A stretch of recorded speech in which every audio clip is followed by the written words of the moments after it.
Welcome to JB Breaks Free. I wanted to discuss today about my journey to becoming a minimalist. Before I do that, I want to quickly recap a little bit about how I tried to break free today. I did my side hustle, my gigs. I did some Instacart. And like I always say, I'd like to make $60 by about lunchtime, knowing that I could double or triple that if I had to. So I got to 56 today, and 56 and change. Did 3 orders, but I did one crazy thing. I went to Tops, and it was a small order, and this guy got like 10 Slim Jims, pepperoni, and soda. And I don't know why, but I just got beef jerky in my brain. And the rough thing about doing those Instacart shops is you got to chill with getting sweets and stuff and snacks while you're there. And I'm like, you know what? I haven't had beef jerky in so damn long. I just picked up some like Hoffman beef jerky, and it, by the way, was awful. And I got to the checkout line. I did that first Instacart order. Lady swiped my beef jerky, $9. I think the order was $9. God damn it! I should have put it back. But I ate it in the car on the way to dropping this order off, and it was awful, and I won't make that mistake again. But to the subject at hand, minimalism has just tremendously helped me in my life, and I think I'm one of the most surprising people that could ever become a minimalist. And if you're thinking of becoming a minimalist, or if you're just hearing the phrase, the benefits can just be tremendous. But I was always a collector at heart. As a kid, I collected sports cards and just always liked just gathering stuff into my life. So then I never really thought too much about anything. In my late to mid-20s, I got back into collecting cards. I had some disposable income at that point. I'm living in an apartment now. At the time with my girlfriend, who's soon to be my wife, and I just started collecting all these cards, and I'm collecting this stuff thinking that it's going to make me happy, or thinking that it's going to make me cool or impress my friends, and it didn't. Neither one of those things happened. There was even a point in my life, I'm almost ashamed to say I had some very bad habits. And I was, staying out all night and drinking and worse. And I wanted to change, but I was in the grasps of those even worse habits than accumulating too much stuff. And I would try to spend money on cards so that I didn't have money to spend it on other worse things. And didn't work. Not for a while anyways. So that's just compounding bad habits. And, I had a closet full of cool cards, I'm not going to lie. And just other stuff, lots of clothes, just always not really saving at this point. And none of that stuff was leading to any sort of happiness. Fast forward a few years later, I began letting some cards go to fund different things, to fund some college, and I was kind of okay with that. And once you open the door, kind of like the floodgates, they open. You feel good. You realize getting rid of stuff feels good. Getting that money in feels good. Selling the cards, getting rid of them. Like they say, the stuff you own owns you, and it did. I had so much money tied up there, and I could afford little things, but then a big card or anything I wanted. I mean, what do I have? That card on a shelf, or that money used for something else? I used to think for vacations, to go visit my friends, and now I think of it even more as freedom.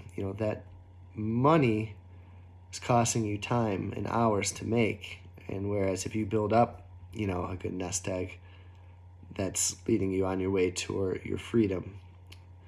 So, I'm still going through things. I I started learning about Zen Buddhism in a way, and I stumbled across Leo Babuta's Zen Habits, and I was reading a lot of his stuff, and that's what first really got me totally interested in minimalism, not just letting stuff go.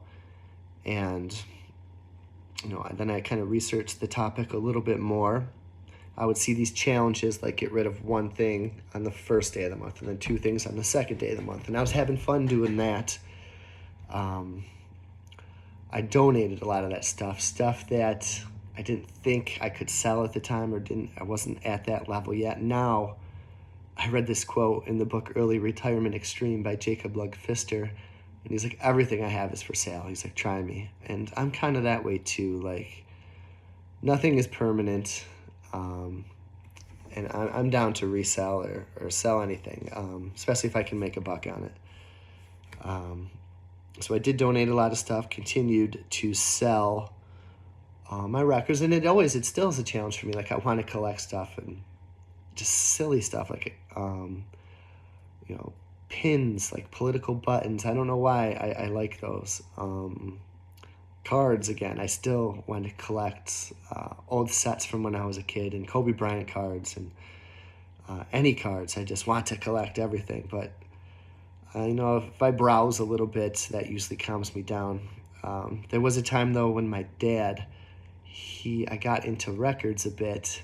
He gave me this old mini 45 player, and I got into vinyl, and I would go to garage sales, and I would just search for 45s, and still wasn't looking at the LPs yet. And I was like, well, I'll be a minimalist except for records. Records bring me joy, right? So then it just became an addicting habit. I kept getting more records and more records. And it was fun. It was a good hobby.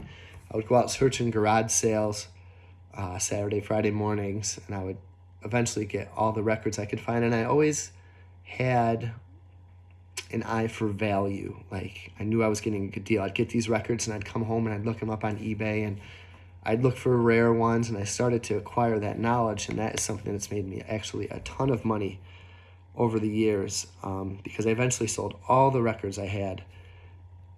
Even like I just sold all the records that I didn't truly care about, and I had my own personal stash, and then even those went, and I just made a ton of money. I was getting those records at $1 or less, and I had thousands of them at one point. But again, that was all money that I had tied up at the time. I even remember some Sundays, if I had a good week waiting tables, I'd go to, the record store, and I'd spend $100 on records, and like, that was cool with me. And like, now I just can listen to those songs on YouTube or whatever. But that skill, now I still go out looking for records, but not to collect. I bring them home, I clean them up, and I listen to them, and then I sell them. And that's such a fun side hustle for me and hobby. So I thank my dad for that, for getting me into those records. And then I started to learn a bit about financial independence. When I was selling all my records, it was nice to have that good money, but I still wasn't truly on the financial independence kick yet. But I knew I wanted to overcome consumerism and just not have to buy all the newest clothes, all the newest records, the newest gadgets. It's been a long time since I got some summer shirts recently for this past summer, because when I Instacart, I didn't really want to wear the same thing every day. And I do need to get some winter clothes, a few more button-down shirts. That's really it. I don't know, I wear this blue hoodie, a trusty blue hoodie that you'll probably see in every video that I make. It's just very comfortable. I put on a t-shirt on these chillier days and just go out and rock it with my blue hoodie. So I don't spend a lot of money on clothes. We don't buy a lot of expensive food or a lot of expensive stuff. Our cars are not something that we've paid off our cars.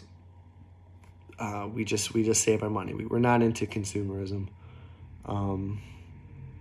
That being said, living with minimalist loved ones is interesting. My wife, she's on board with it to a certain extent. She's gotten a lot better since we decided to pursue financial independence, of calming the Amazon Prime stuff down. I guess there was a box a day, what it seemed like back in the day. But she's not as crazy as I am about it. Like, I like to have a clean, flat surface. Things organized. Our bedroom, her side of the room, is a bit more chaotic than mine. But if my side's okay, then, in my head I can deal with that. I tend to pick up stuff, and she doesn't like how I pick up. I just kind of put it away. Try to at least have a clear, open space. Our kids have a wild, crazy toy room that I'm staring at right now. You would look at that, and you would never think that I was a minimalist, but I try to keep that room separate from my minimalist brain, because I just know that room's out of my control. I'm outnumbered, 2 twin daughters and a wife, and as much as I try to take control and clean that room up, I failed in that regard. I've also tried to declutter digitally, keep my emails under control. It's always I don't really have to use email for work, but I do get a lot of emails for some reason. I get a lot from apps that I use and reselling, and there's some crazy stuff I signed up for that I can't even unsubscribe from. It's do you ever have one of those? It's really challenging to unsubscribe. I got a few of those that just blow my inbox up. But then, I try to create space for what is important. So having gone through that journey, what do I have? I do have some sports cards still, a handful, that I invest in, and it's not a collection. I'm trying to make money on the cards, and it brings some joy to my life. It's getting something, and not only getting something, but something I can root for. So I have fun. Say I have a Luka Doncic card, and it's brought a lot of joy to my life. The card has gone up in value, which helps the cause, but it lets me watch basketball and enjoy it as much as I used to. So it's brought me closer to the game. I invest in a couple cards with friends. And then we have more room, since we're not spending money on junk. We have room to do stuff that comes up. I enjoy sweets so bad. We enjoy going out to lunch or dinner on a day off and not having to worry about it. What else? Well, there's anything that we enjoy, we have the room, because we're not tied down by tons of possessions and debt, and that money tied up in controlling our life. But it's still an ongoing process. Like I said, I have the collector's bug, and I think I'll have it for life. I try to rationalize. I can collect when the mortgage is paid off. Oh, there's a Instacart tip right there. Pops up on the screen. Great. I have to watch myself, because I'll slip right back. Let me tell you, minimalism is great. Financial independence is great. And wanting to own my time is better than owning this stuff, but it is a battle for me.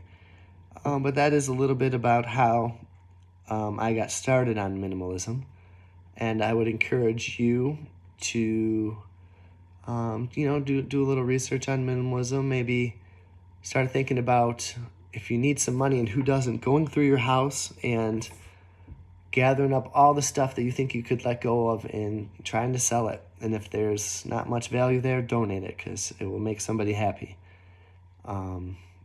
Without minimalism, I don't know if anything else that I tried to accomplish would be possible. It was such a jumping off point for me, and it's led me. It ties right in with financial independence, ties in with certain philosophies that I have, just reducing stress, anxiety, craving.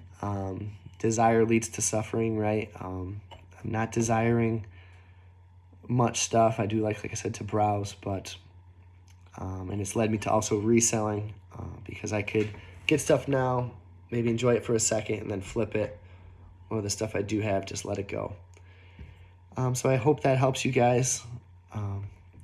let me know in the comments if you have anything that you're thinking about doing in regards to minimalism. If you kind of want to take the challenge of coming up with 1 day per month of stuff to do. And I just want to thank you guys. Hope you subscribe and like the videos.